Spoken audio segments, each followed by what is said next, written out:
আসসালামু আলাইকুম। 30 দিনের ঝামেলা যদি আপনি একদিনেই সেরে ফেলেন, সেটা আপনার জন্য কি ভালো না? তাহলে চলেন শুরু করি। এখানে 4 কাপ বেসন নিতে হবে, তার সাথে নিতে হবে 1 কাপ ময়দা। আসলে 1 কেজি বেসনের জন্য আপনি 250 গ্রাম ময়দা ব্যবহার করবেন।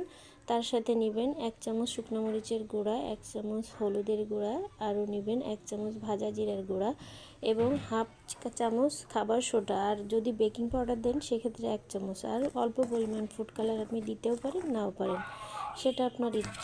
এরপর সব উপকরণগুলো খুব সুন্দরভাবে মিশিয়ে নিতে হবে। তারপর আপনার নির্দিষ্ট একটা জারে আপনি ভরে রাখবেন।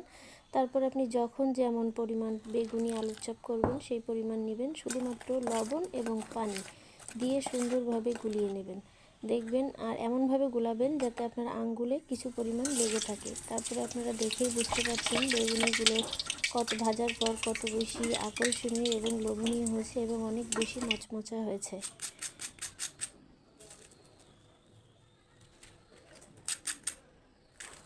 ভিডিওটা ভালো লাগলে অবশ্যই লাইক, কমেন্ট, শেয়ার করবেন। ধন্যবাদ সকলকে।